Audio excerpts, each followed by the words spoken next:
Can't blame them, actually. You know.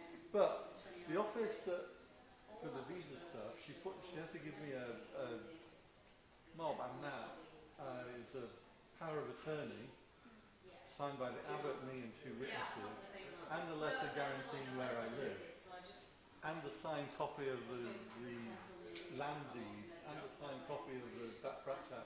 So just put it in the computer. 10 seconds. Well, there's enough foreigners that they would have to keep doing it. So they'll be doing it like once or twice a month.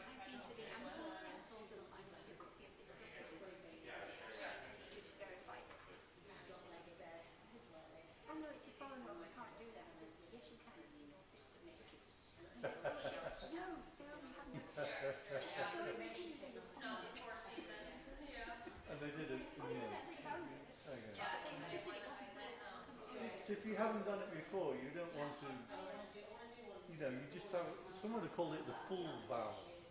It's like a fool's valve that just shut, and until you get that valve to open, you just can't get through the door. But that was the big problem when they started enforcing the T130.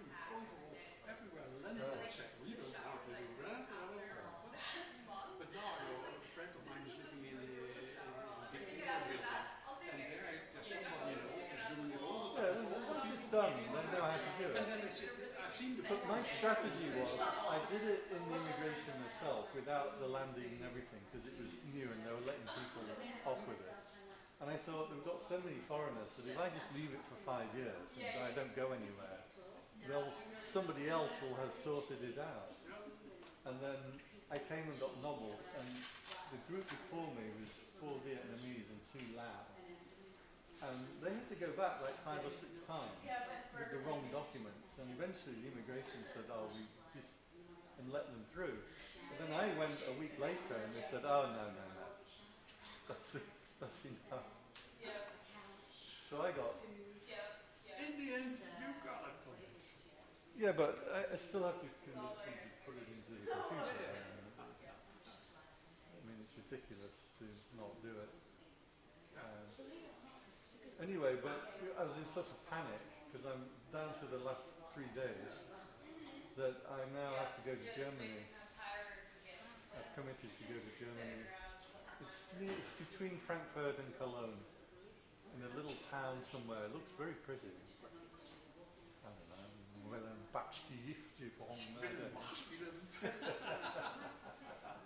something German. It looks pretty. I mean, it looks lovely on the pictures. So is that a temple or?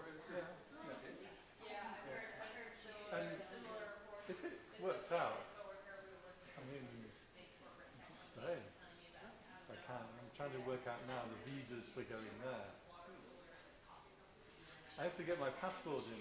I've got 6 days to get my passport in for renewal. So I'm going to hit more documents tomorrow. I've had enough. I've had enough of this stuff.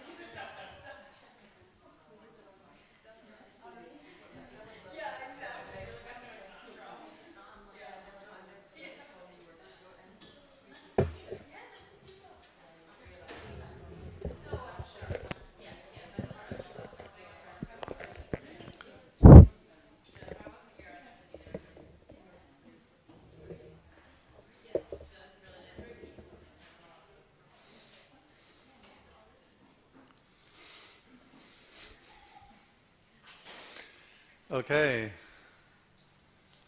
Best, are we okay on the sound check? Okay.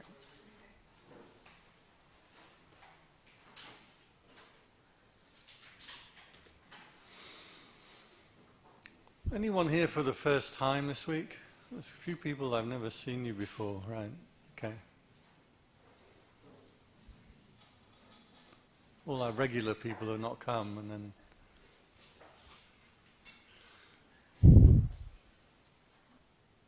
Okay, good. Our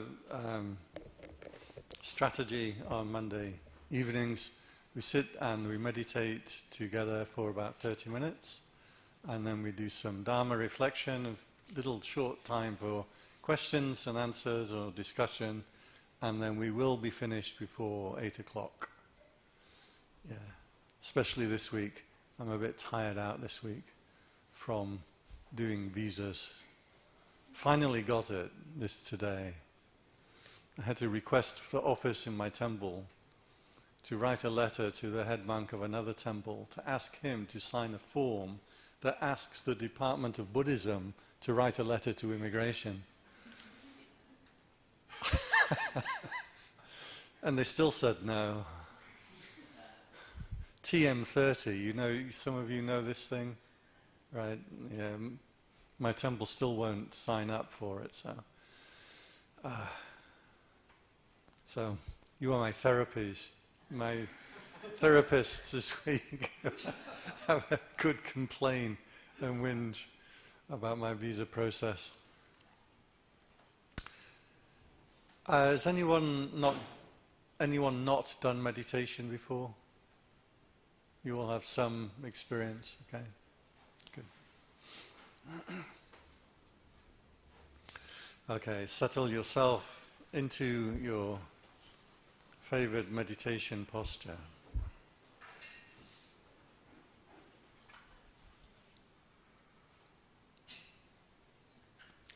Feel free to carry on with the system you are accustomed to.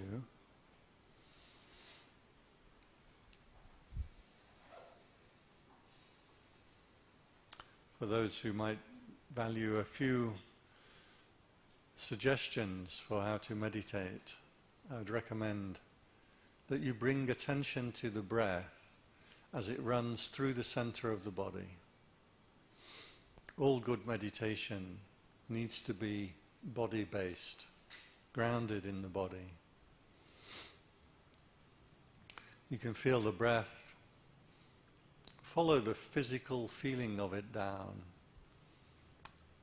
Runs down just in front of the spine. In fact, runs all the way to the seat, if you follow it. You may know the physical wind of the breath separates into the lungs at the back of the body, but the physical feeling, the sensation of the breath, runs straight down the center of the body.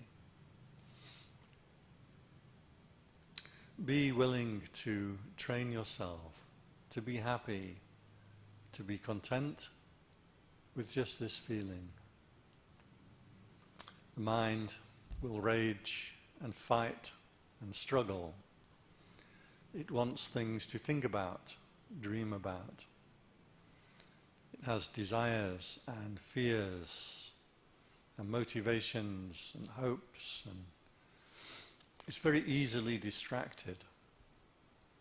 Of course, it is happier, your mind is happier, if it can go to some story and sit there and think about a particular story. The meditator learns to interrupt the storytelling in the mind. Every time the attention goes out to something, thoughts of things you need to do, of things that have happened to you in the past, thoughts and dreams and aspirations, even what's for dinner this evening, the mind will go out to all kinds of storytelling. Be willing to interrupt whatever story it is and return attention to the breath. This will give you a tremendous empowerment over your own mind.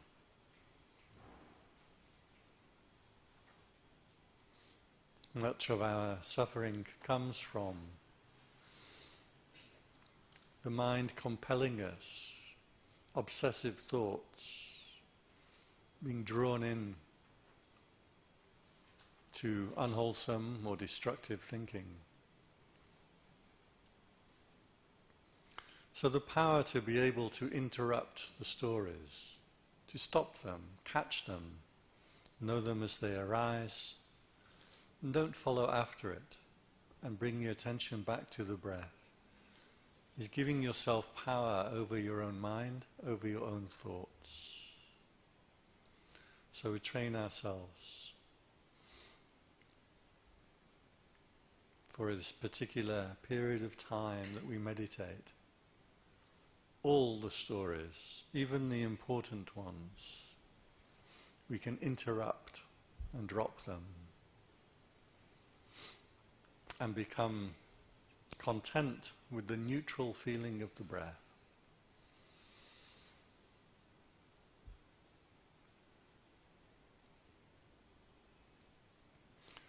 So we'll sit together for another 20 minutes or so.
So make your mind as bright and as still as you can.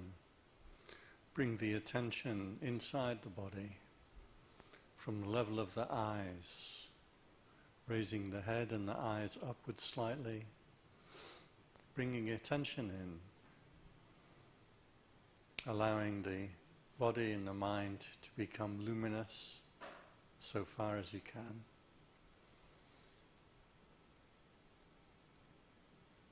This brightness of attention, of awareness, we call this metta, loving kindness,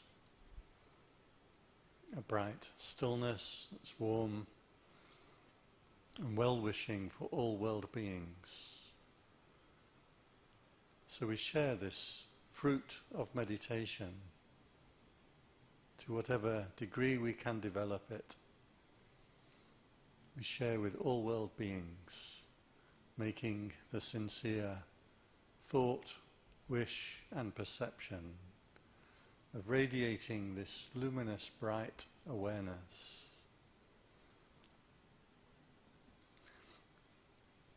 around the room here this evening, around Bangkok, the planet Earth, the humans and the animals, devas, gods, hell realms, making the wish, may all beings, everywhere, in every state,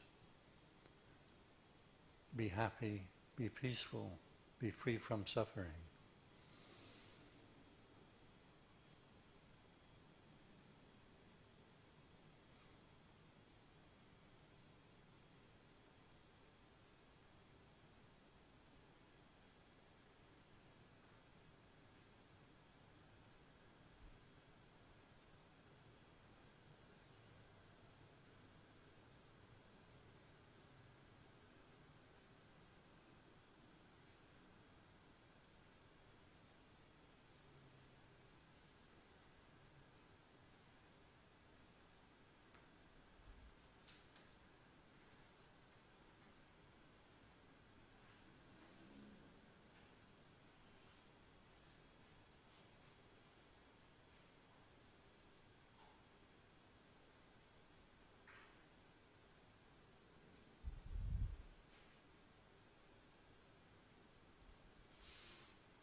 Sabbe buddha balapata pachekanancha yang balang arahanta nancha tejena rakang bandami sabhaso sabba buddha nupavena sattha soti bhavantu te sabbe buddha balapata pachekanancha yang balang arahanta nancha tejena rakang bandami sabhaso Sabba dhamma nubhavena sattha soti bhavantu te Sabbe buddha balapata pachekanancha yang balang arahanta nancha tejena rakang bandami sabbhaso Sabba sangha nubhavena sattha soti bhavantu te.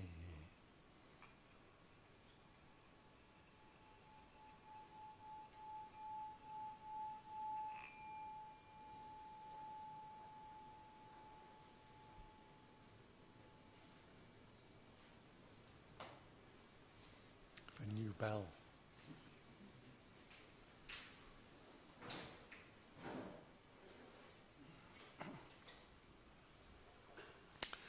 Namo tassa bhagavato arahato samma sambuddhassa. Namo tassa bhagavato arahato samma sambuddhassa. Namo tassa bhagavato arahato samma sambuddhassa. Buddhang dhammang sanghang namasami.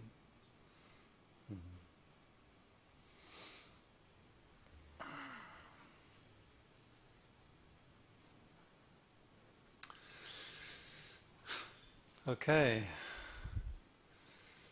This evening, one of my favourite topics, fairy tales, which I do from time to time. I'm going to give you... I haven't even started yet. And he's like...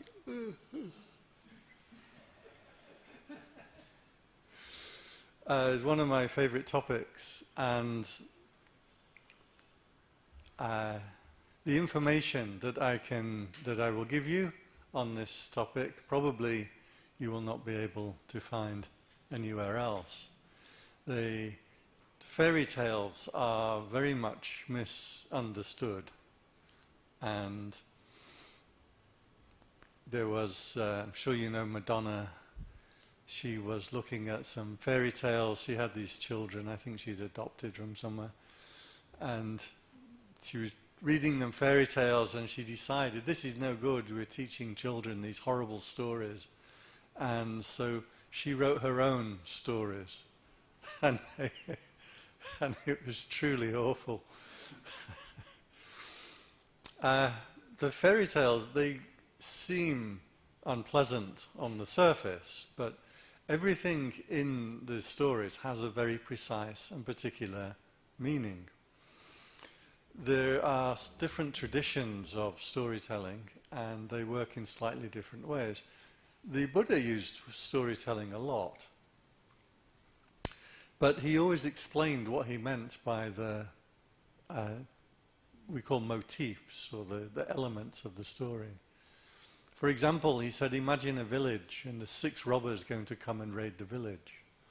He said, the 6 robbers are your 6 senses, the eye, the ear, the nose. And they will come to steal your attention. So the Buddha would always explain his stories.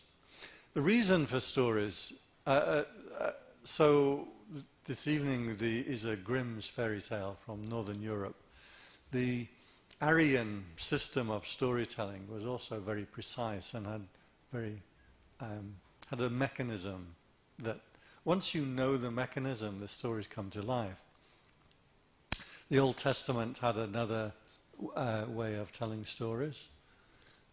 So Samson and Delilah and these things all have very precise meanings.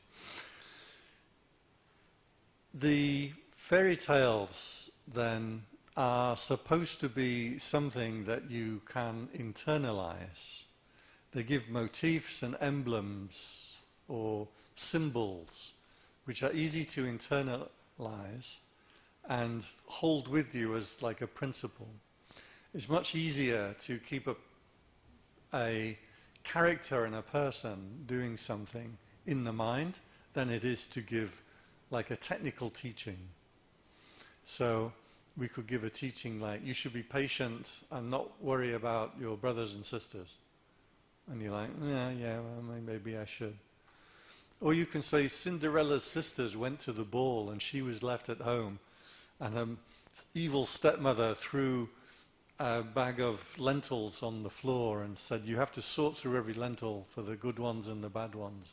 And the idea of Cinderella, this kind of girl covered in ashes, cinders, while her 2 sisters go to the ball with the prince, it gives you that feeling, especially growing up as a child, and there's always those people who are older than you.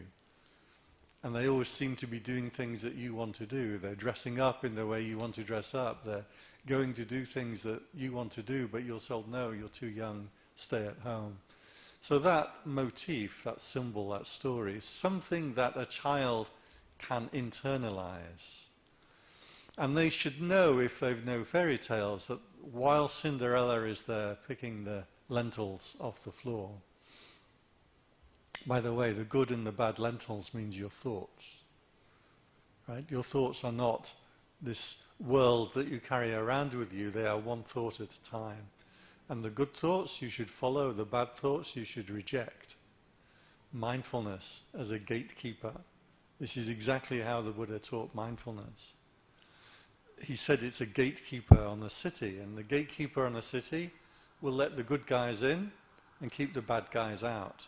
The gatekeeper doesn't need to worry about administrating the city or working out how to run the aqueducts and the taxation system and the government and the police. Only has to worry about this one person at a time trying to come in through the gate. So that was how mindfulness was taught, and that's what Cinderella was doing, picking through the lentils. So these are supposed to be symbols and ideas and motifs that you internalize, and then the child will know automatically, oh, Cinderella picking this, but the child will know that she's the one that's going to succeed in the end. In the same way that as you're growing up and your older siblings are all getting things and doing things that you can't get and do, you know that your time will come. So that's just one example. There are many, many examples. So a lot of it is about how to give a framework for living for children who are coming of age.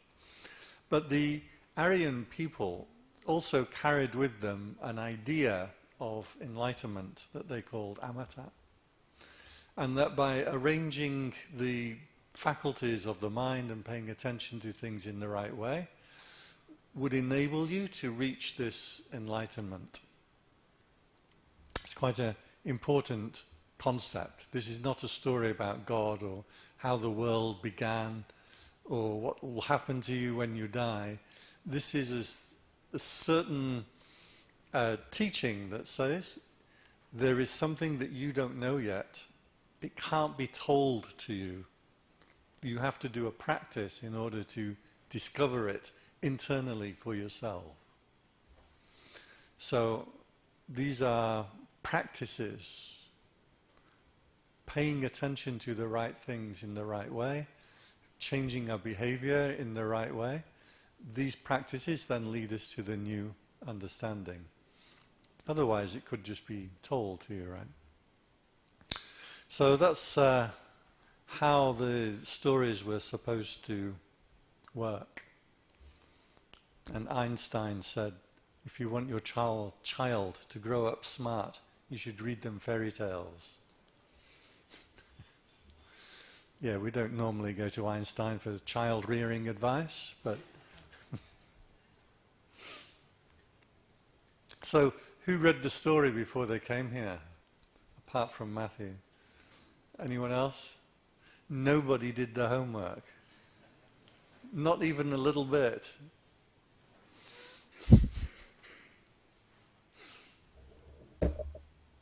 Okay, so we'll go through the story first, and then we'll break it down and come to the meaning of it.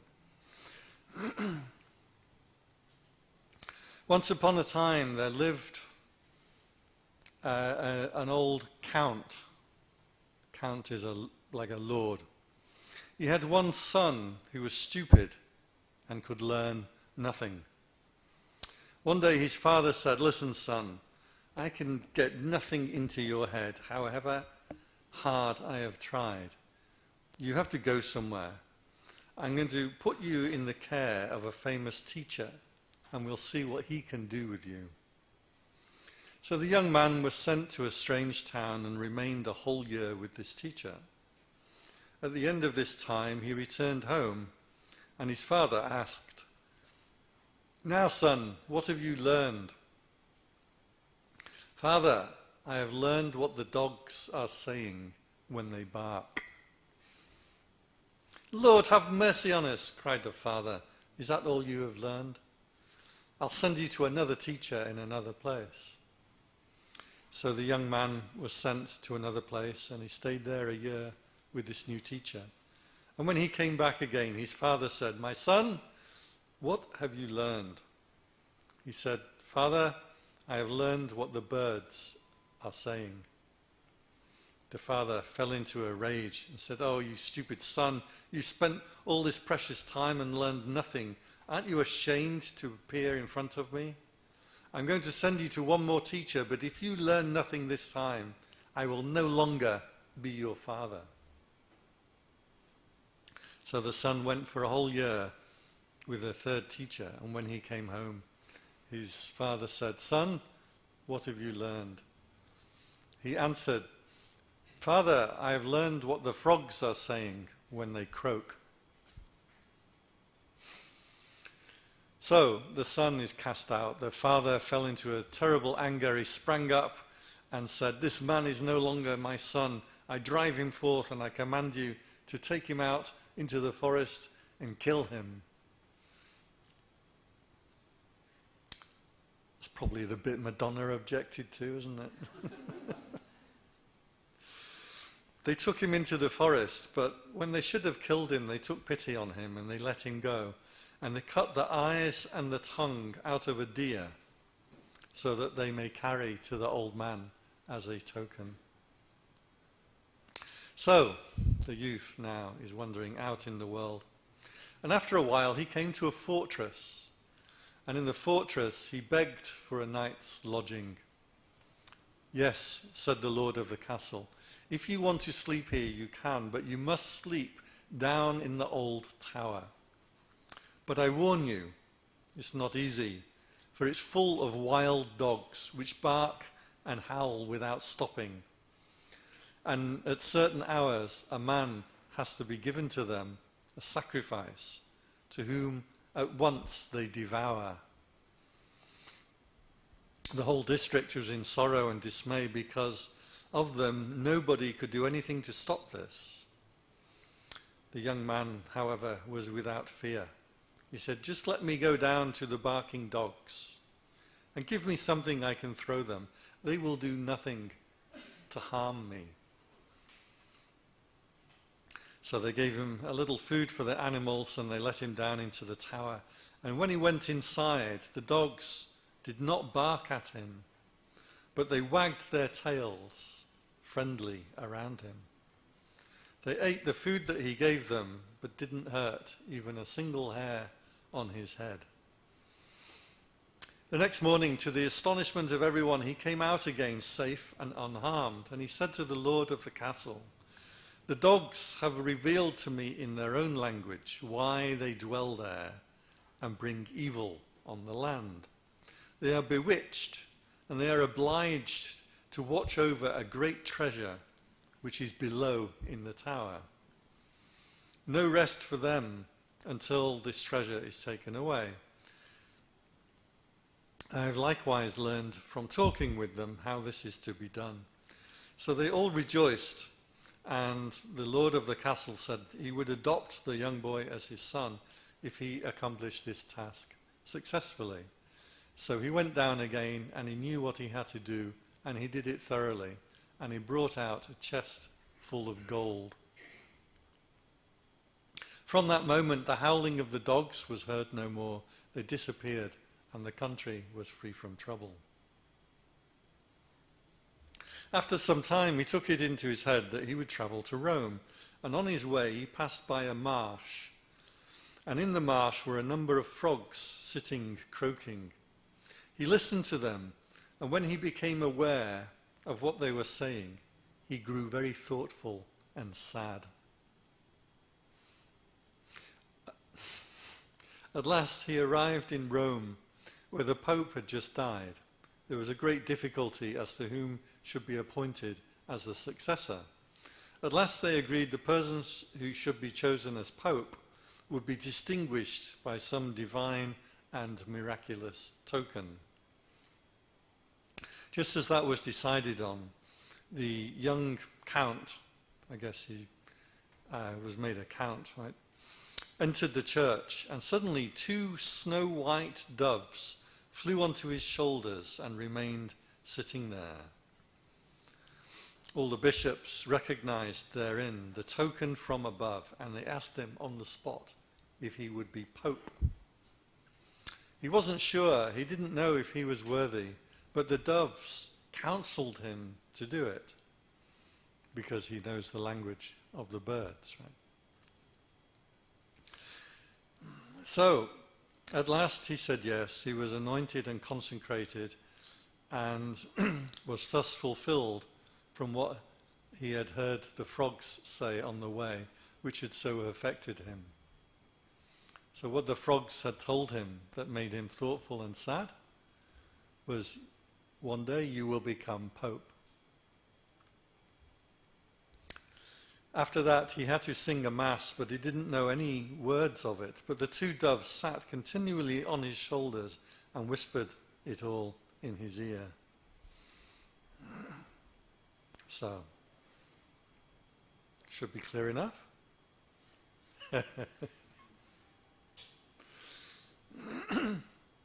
Okay, the first motif that we come across, the motif of leaving home. So in almost all the fairy tales, in some way, the hero of the fairy tale is going to be cast out of where they feel comfortable. That means if you want to develop, you're going to have to take a risk and start to explore parts of your mind outside of your comfort zone. Simply doing what's easy, what comes naturally, isn't going to progress you as a human being. You probably all know some people like this who never grew up, and in their 20s, some young men, and they won't settle down with anybody, and they get a bit of money and they buy a nice car, and then you kind of feel a bit jealous of them because they're enjoying life. And then in their 30s, they're still going out to clubs and nightclubs and meeting lots of people, having lots of dates. And you still kind of feel a bit envious, but you're like, yeah. And then they're still doing it in their 40s. You're like, dude, you never developed. You never grew up. So if we want to find something new, you have to leave your comfort zone. I call this the maverick mosquito syndrome, because there was a weird thing about mosquitoes. The males eat fruit, but the females eat people. Yeah. Interesting. If you put a piece of fruit out and the males come to eat the fruit, there is enough fruit, for example, on an apple or a orange or something, to feed 100 mosquitoes. They live for about 7 days. They have no need to go anywhere else. They have everything they need on that piece of fruit. But apparently, about 1 in 50 mosquitoes just thinks, nah, and it flies off. It's got guaranteed food right there. But a certain number of mosquitoes will just, and they're called maverick mosquitoes. You can look this up. It's a technical term. And they will just, and they fly off. They've got no idea what's going to be, 100 yards, a mile down the road, but they all fly off and go exploring. So this is, most people I've found live within this comfort zone and are not prepared to step out of it, especially in terms of meditation and in terms of the mind. The comfort zone is stories. You tell yourself stories. You sit and think, you're on the bus, you're on the train and the plane, you're telling yourself stories. You sit and meditate half the time, you're telling yourself stories, right? Is that what happens? We are addicted to being drawn into this universe of the storytelling. Well, what happens if you withdraw the mind out of that and start to move it in this new direction? The stillness, the sharpness, the mindfulness, the concentration. Only a certain number of people in the world actually are brave enough to start to go and develop this new thing. So I see that when we're with meditators. I see a room full of maverick mosquitoes who are willing to go and explore something new. I had this story, talking of stories. When I ordained as a monk, I ordained with a bunch of Russians. I don't know if you know, but Russians are a bit crazy. And yeah. No, I like Russians very much. They're like very smart and amusing people, but they're a bit odd. And anyway, they told me this story that in Russia they had a spray and the spray is of the male mosquitoes, and you spray it on a stone, and it attracts all the female mosquitoes, and they try and bite the stone and leave you alone. Anyway, this Russian monk said to me, he thought it was insect repellent and sprayed it all over him. There's some funny things. I sat there with these Russians one day, and they were arguing. You know, Russians, when they talk, it sounds like they're about to punch each other in the face. They're just talking about the weather or something, but they're so animated. And then they were talking and in Russian, and then they're and then they put one of them forward, and he says, "Venerable, we're discussing here, and we want to know if this is true. Is it true that in England you have a separate faucet for the hot and the cold water?" Like, what? Where did you even get this from? I'd never even thought of it myself, and I'm from England. And then I said, yes, and they there's had a big discussion about the English taps. I found out later, do you know why the British have different tap for hot and cold water? Because in the old days, in the hot water tank was very often open tank, and you get dead birds and bats and things in it. So you don't want to drink from the hot water tap. The cold water tap is where you get drinking water from. So we would have separate taps. I didn't say it was a good reason, it's just a reason. So the motif of leaving home, fairy tales, will always cast you out into unfamiliar territory. Now, every child knows that when that happens, something good is going to happen down the line, even if you're afraid and it seems like you don't know what to do. So the child is cast out, first of all, and he learns the language of the dogs, then he learns the language of the birds, and then he learns the language of the frogs. Now, all of these motifs have very specific functions. So we have a three-part division of human consciousness. You have the unconscious down here in the squelchy, squidgy, unconscious part of the belly. These are the things that you don't know about, that you're not conscious of. In very Freudian psychology, this is the unconscious mind, which means the things that have happened to you in the past that you can't remember but affect your behavior now. This is Freudian psychology, right? So you learned behaviors as a child. You've forgotten learning those behaviors, but now they affect you. So if somebody in your family got terrified of a spider, and then now you learn that spiders are terrifying, and now as an adult you get terrified as a spider and you can't remember why, you just have this existential fear of spiders. This, by the way, is not, this is Freudian psychology. It doesn't mean that everybody agrees on it. So a lot of modern psychology doesn't agree with Freud.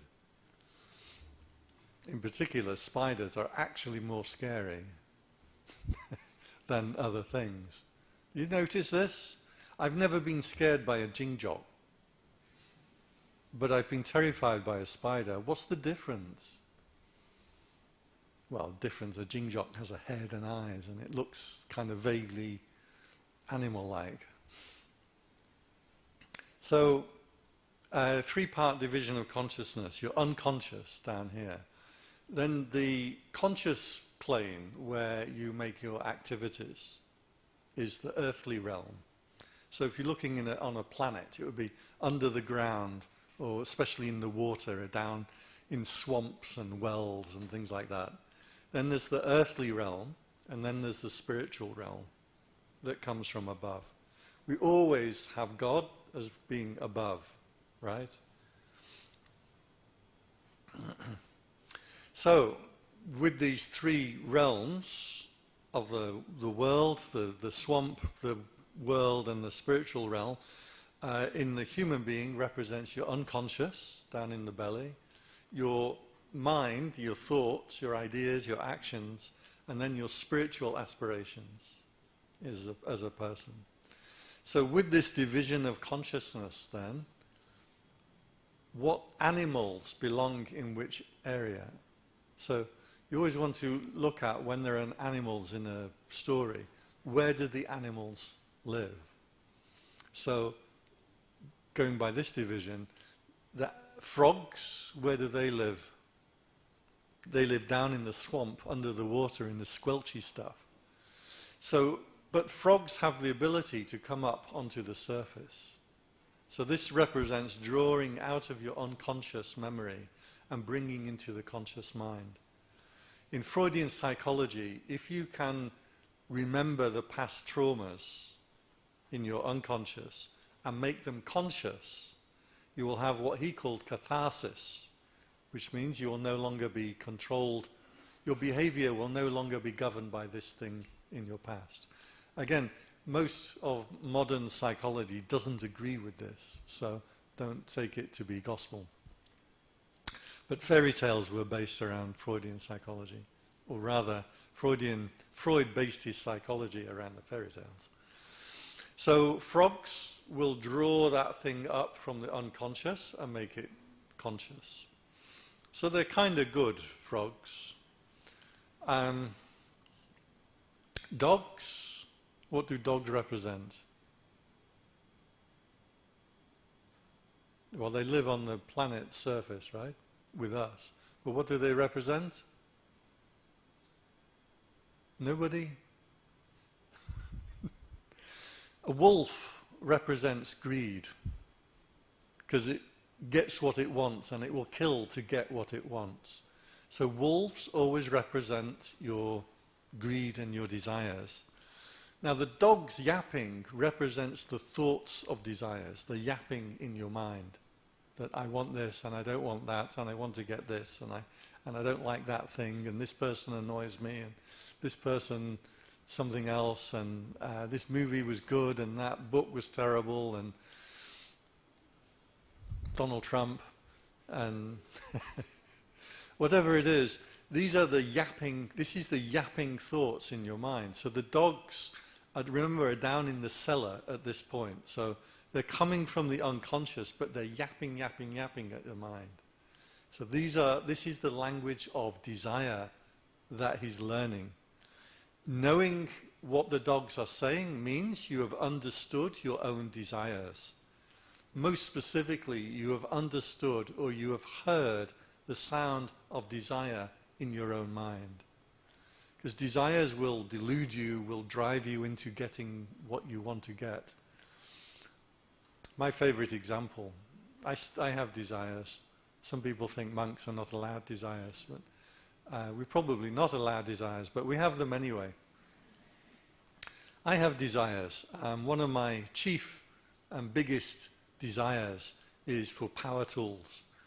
And whenever I go to Klong Tom, where they sell all the power tools, I just get overwhelmed with desire to buy power tools. Grinders, pumps, welders, doesn't matter, I want it.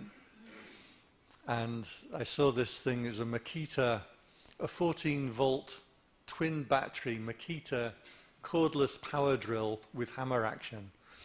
And I'm practically drooling outside the shop. I want this thing. Now, if I feel the feeling comes from the unconscious, the squelchiness, like, I want it. But the yapping comes in my mind. Sometimes I think of it as little lawyers sitting on my shoulder, like telling me in my ear, you really need this thing, and you must get this drill. It's very reasonable in the price. And then I'm thinking, yeah, I don't need a drill. And it's like, but think about it. With this drill, all the other monks in the temple, when they have things that they need doing, they can come to you and you can go and drill their holes for them. Buying this drill is an act of compassion for everybody else.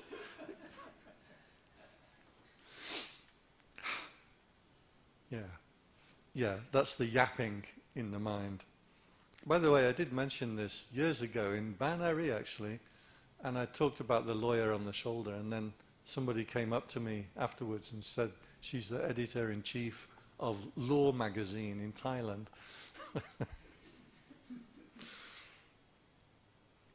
So, first of all, he learns the language of the dogs, and the dogs is the yapping thought of desires. So, you should know your own desires. A developed human being is somebody who can control their desires. This doesn't fit very well with modern day American culture, right? You must follow your dreams, have your desires, a power. No, a sensible, well-developed, mature person is somebody who's not controlled by their desires, who can do the right thing instead of the thing that they want. And we have to learn this skill. We have to learn the language of the dogs if we're going to develop. Certainly in terms of Buddhism, in meditation, the second noble truth, the arising of suffering, is driven by desire. The cessation of suffering comes about by putting an end to the desire. If you want to go more into that, we can, but I'll crack on with the story. So he goes down into the tower, so this is going down into the unconscious, right? Here's the yapping of the dogs, and he knows that a man is sacrificed to them regularly, which means time and time again people lose control and get overwhelmed by desire, and they get caught and captured by it and meet a bad end because they are controlled by their desires. I've experienced this myself a number of times. I was on a meditation retreat once, and I got this desire arise in my mind of how I could build a 2-seater hovercraft out of farm irrigation pipe. And that was it. The rest of the retreat, gone. I just was thinking about this hovercraft. It cost me a lot of money, and I never got it hovering. So, don't be the sacrifice to the dogs. Be the person who knows the dog's language. Always down in the squelchy bit is, in the unconscious, is treasure. If you can access your unconscious, you will bring forth great treasure. So you should know the dragons, right? Dragons have appeared in every culture across the world for particular reasons. Dragons are the guardians of treasure. They live in your unconscious, they live in the water, in the squelchy bit, and they like pearls and gold, and they keep them there where you can't touch it. So a lot of the task of a human being is to go down and get the treasure. This is where they get Dragon's Den from on TV, right? And they sit there with a table and with stacks of money next to them. They have the treasure, they are the dragons, and you have to go down and get the money off the dragons. If you notice, wherever you see a dragon in Thailand, or naga, often is a naga, usually has a ball in its mouth. Have you noticed this? The ball is the pearl. It's the pearl that the dragon has captured and is going to take down. So this particular motif of the treasure being stored in the unconscious down below is extremely common in stories. So he brings forth the treasure and the dogs disappear. Notice, as soon as the boy went down into the cellar, the dogs didn't harass him. They wagged their tails and they were friendly. Now, when we call someone stupid in a fairy tale, what it means is they're innocent. And when you are innocent, you can't be overpowered by these things. So the idea of innocence, or the idea of emptying the mind out, going into a simpler mind, as a meditator you should know, we're not downloading great new concepts of Buddhism and learning Pali and scriptures and stories about how the world was created. We're emptying the mind out and becoming mindful.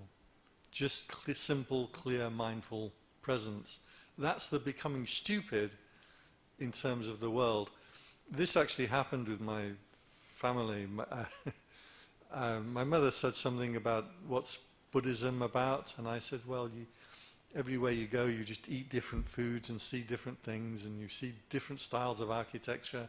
After a while, you realize you're just seeing things and eating things. And she said, so what's the alternative? I said, well, you withdraw your mind from that and go into mindfulness. She said, that's brain dead. So that's how it appears in the worldly eyes if you're going to undertake this maverick mosquito adventure. It seems like you're just you're trading in all those great stories and concepts and catching space rockets in chopsticks and things like that for this empty, clear, present mindfulness that's not so intellectual. So it's his innocence that stops the dogs from being able to attack him. A controlled mind is not going to be damaged by the yapping of desires. So he carries on, and he learns the language of the frogs, and the frogs told him something that made him sad and thoughtful. We know now at the end of the story they told him that you're going to become Pope. What this means is your spiritual aspirations, at some point you realize you're going to have to give up all that non-spiritual stuff that you really like to indulge in, that makes a big part of your life. Monks do this a lot because we aspire to enlightenment, we aspire to great behavior, and sometimes people come and ordain and they think if they put on the robes they're going to be all holy, and then after a few weeks they realize they're stuck with the same old crappy thought patterns that they had before they put on robes. So you learn, and it does make you a little sad, but it gives you that aspiration of what you can become if you're willing to put aside a lot of the negative traits. And then he learns the language of the doves. So the doves come from above, so birds always come from above, and especially doves, and especially white doves, represent purity. So the dove's coming and sitting on his shoulder now, instead of the yapping of the dogs, that language, he's now got the language of aspiration, spirituality, and they will guide him because he's pure, because he's innocent, because he has himself in control, he has self-control. Then the spiritual voice will guide you. If you indulge the sound of the dogs, then you will never hear the sound of the birds. Right? And this is why, by the way, whenever you see fairy tales, birds are always holy, even if they're ravens. Ravens will often say nasty things and behave in nasty ways, but they're actually giving you a truth in a fairy tale. But this is why ducks are the holiest of creatures, because a duck can go underwater, it can live on land, and it can go up to the sky. So whenever you find a duck in a fairy tale, it's a good creature. Bees. Bees come from above, right? But bees can give you two things. They can give you a sting, or they can give you a drop of honey. So again, these are the spiritual voices, that if you listen to the spiritual voices, they'll sting you because you're doing the wrong things. They'll sting your conscience. But if you follow what they say, they'll give you a drop of honey and a drop of purity. So he goes to Rome, and the Pope had died, and the two birds land on his shoulder. He becomes the Pope. He still doesn't know what to do because he's not smart, he's pure. And so the spiritual voice will guide him, and so he will know what to do.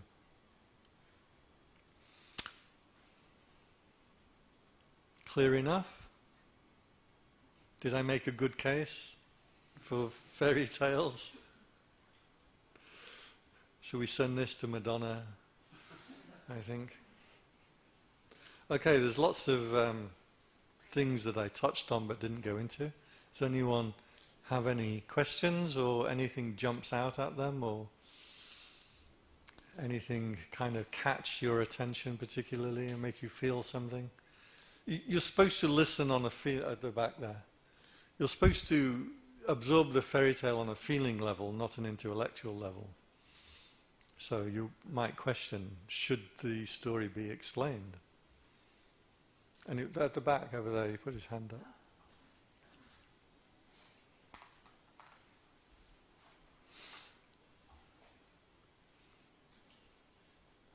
So I have a question about the unconscious and the idea of the treasure in the unconscious, because earlier you talked about the unconscious in Freudian terms, Mm-hmm. and as far as I know, according to Freud, he saw the unconscious as this really like dark place full of all of these Yeah. like forbidden wishes and secret desires that have to be repressed. But you also mentioned that there's treasure in the unconscious. I was wondering if you could just talk more about that. What is the treasure represent? In psychology, things when they are unconscious are bad for you. But if you can make them conscious, then they become good for you. Freud and again, Freud can be wrong. So I can tell you what Freud thought, but you can disagree. A lot of psychologists do disagree. Freud had a patient who had what they then called hysteria, but she had a lot of symptoms like coughing and nervousness and couldn't eat food and different things. And one of the symptoms that she had was she couldn't go near water to consume. She hated to drink water. And then one day he was doing what they call talking therapy. And she saw he put a glass of water on the table. And then she suddenly remembered, oh, when I was a child, I saw a glass of water and a dog came and licked the water out of it and then left, and then her mum came and drank the water, and I was disgusted by it. And having remembered that, she then picked up the water and drank it, and she was able to drink water after that. Now, that's how the story was related by Freud. This is where he got on the idea that if you can pull what was unconscious into the conscious mind, you have what he called catharsis. So the word catharsis has this very, very specific meaning. It means remembering past traumas. If you remember them, you can unwind from them and they will no longer control your behavior. So the unconscious is full of good things as much as bad. Bringing them conscious makes them good. But also the source of all what Freud called drive, motivation, comes from the unconscious. So that's the ultimate gem that comes from it, called the id. And the goal of Freudian psychology is to capture this drive and direct it in good ways, controlled by the ego. The ego in Freudian psychology is a good thing, not a bad thing. The ego will do what is good for it, not what it wants. So the three-part thing, the id, the ego, and the superego. The id is the pleasure principle of getting what I want, like the yapping of the dogs. The ego will take the power of the id, the motivation, but instead of getting what I want, it will get what's good for it. So I used to have a student in my class in the university that I was teaching, and he would sit and play computer games all day and wouldn't come to the class. And then one day I went stomping over there and burst into his room and said, "You get to class." And he's like, "Ugh." And I was trying to tell him, I know you like playing computer games, but your life will be better if you get a degree. Right? So this is the id and the ego. The ego will do what's good for it. The id will do what it wants. So capturing all energy in Freud comes from the unconscious. But capturing this energy and directing it in the right way means you have a wholesome ego or well-functioning ego, which was the goal of Freudian psychology. Yeah. Also, there's many layers to it. I mean, the idea of drawing forth a power or an energy that you didn't know you had is a symbol of almost all fairy tales. Snow White, Cinderella, Yogi Bear, they all had... Come on, that was funny. There was some wisdom to Yogi Bear, right? So that symbol of drawing forth an energy or a power that you didn't know that you had, a gem that you didn't know that you possessed, is a symbol of all fairy tales and life. Even Luke Skywalker, right? He has to go and fight Darth Vader. He doesn't think he can do it. But he learns to find that energy. I have experienced this all week, like drawing forth, knowing that I have that power to actually complete my visa process. Give me that confidence that if I just keep banging on doors, I will get my visa. And it worked. So. Okay. Anyone else?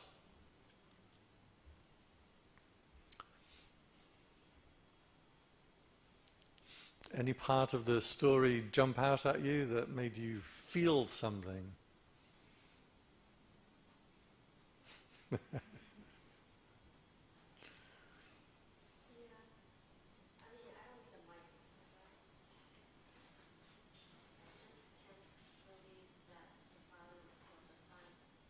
Sorry?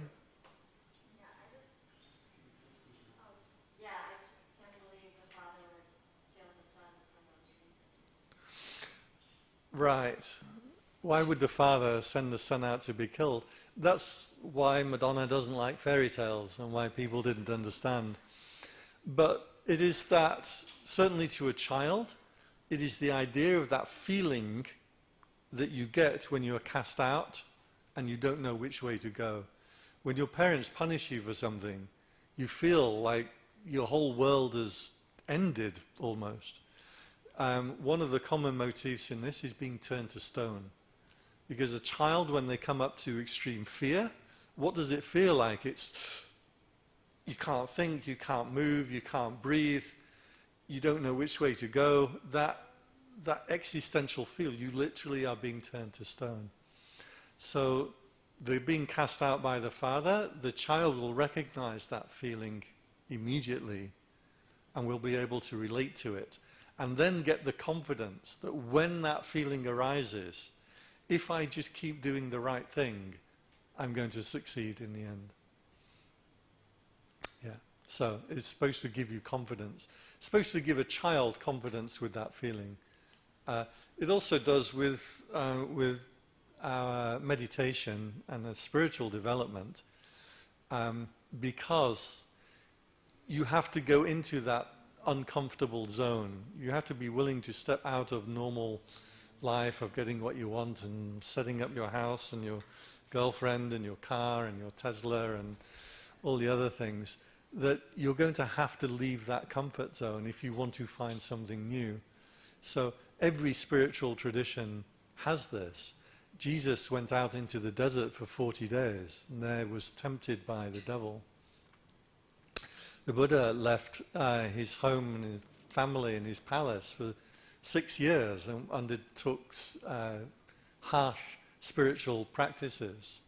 So every time that there's going to be a spiritual development, you have to come across this point where you are cast out and you don't know which way you're going to go, and you just have to have that confidence that you will find the necessary resources. Yeah, go ahead. So when he was talking to the frogs, there was one part where it said that the frogs made him sad, or Yeah. his sadness coming up. I was wondering what the meaning or the purpose of that was. So the frogs had told him he's going to become Pope. But that means that you are going to have to become holy.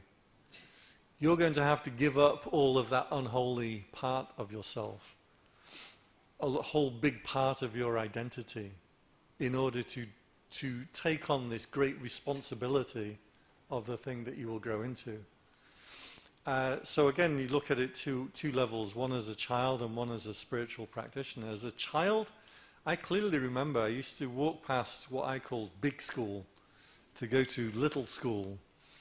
And I'd have to walk past the playground, and all these big school kids were like really rough and a bit violent and kicking footballs around and shouting, and they're all triple my size. And I said to my parents, I don't want to go to big school. Little school is good enough for me. But you're going to have to develop into that new thing. You're going to have to take on responsibility. Otherwise, you get left behind as a child. You never develop. So that's what makes you sad. Like, well, I'm going to have to go to university. I'm going to have to get a job, and I'm going to have to give things up and settle down with a person and raise children or something. Yeah, so that's why the spiritual aspiration will give you that sting, but will also present to you that greater possibility of what you could become if you make the effort. Yeah. So, the language of the frogs.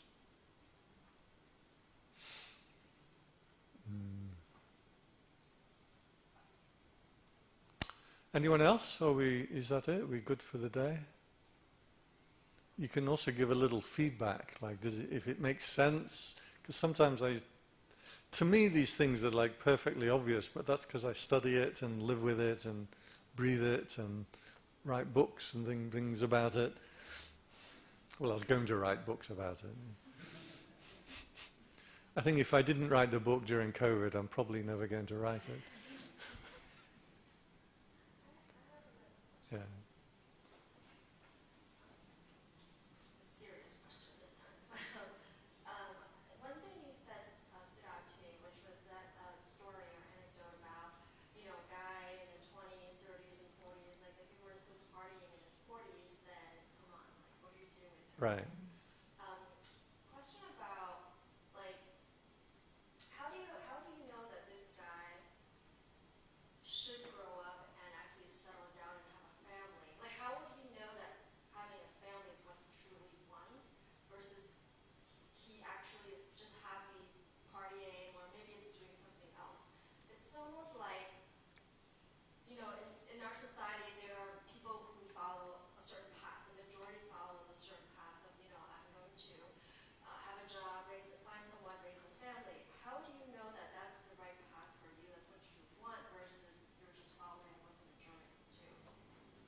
Yeah, I think you have to ask your mother. She'll tell you what the right path is. Yeah, it's a point of maturity that in life, and definitely in a spiritual practice, that point of maturity means self-control and learning to understand your own thoughts, your own emotions, and being able to deal with it and not be overwhelmed by it. And you look at those people in their 40s that simply never grew up, and they're never in control of themselves. They're always pushed around by their thoughts, then their desires, and they're buying things and they're going places. And you can just kind of feel that as a human being they never developed. And that development is knowing self-control. This is what monks do. This is what we do in a monastery. I can't go out at night. I can't take the sky train at night. I can't be seen around. I can't do thousands of things that you do. I don't drink, I don't smoke, we don't date. I have been asked. And that point of self-control is what the whole tradition is about. And that kind of gets lost these days because people have this feeling in Western society, I should be able to do whatever I want. Nobody should tell me what to do. And just doing whatever you want doesn't make a good human being. Living with some self-discipline and some self-control and setting forth an aspiration for what you want to become in the future and working towards it will make you into a better human being, will make the child into a better adult, and is absolutely central to living the holy life of all descriptions. You have to be able to bring the mind into control. Remember Jesus in the desert? I don't do much Bible stuff, but was tempted by the devil, and he said, I will give you this whole world as your kingdom if you simply bow down to me. Didn't he say, man does not live by bread alone? Was that when he said that? Yeah, okay. I should probably look that stuff up before I mention it. Yeah, bring your... learn the language of your own mind. We do this a lot in meditation, because if you haven't done this practice, your attention is always pointing outwards. And good things happen, you get happy. Bad things happen, you get unhappy. And you're driven around, pushed and pulled by the things in the world. The mature person, or the spiritually practicing person, sees this pushing and pulling in their own mind and is not driven by it. Then the language of the birds becomes stronger than the language of the dogs. And you know your aspiration of what you can become. Yeah. Ish. That sounds like a good point to call it a day. It's a few minutes before 8. Okay, good. Thank you very much, Pandit again. If you like what he has been, the story he has been telling about stories, next week will be for quite some time being your last chance to listen to Pandit. Pandit will lead our session next Monday, and then he will do a couple of other things here in Thailand. One of the things in January, he will lead a retreat together with Marissa in the south of Thailand, and then he will probably be traveling and not be in Thailand for quite some time. So if you want to listen to my talk last week, almost last chance. Then the normal practical things, please help cleaning up the room. The round seats, fold them and put them on the balcony. White seats behind the white curtain. And by all means, if you like what you heard, there are 2 donation boxes, one for Pandit and one for Anne-Marie. And with that, Pandit, if you can listen. Sabitiyo vivajantu sambharogo avinasatu mate bhavatwantarayo asukhidiga yuko abhava abhivadana sili sanichang uthapachayino acha Taro dhamma vadanti ayu vano sukhang balang. Okay, I'll still be here for... To meet afterwards, they normally do sort of Catholic called hidden. The leader of the group who does that is not here, so you just have to see. It's meant to be, it's meant to be. Means some people go for a coffee in the cafe over the road afterwards, is what he's saying. Okay, go ahead. I'll still be here for a short while if anybody wants to chat.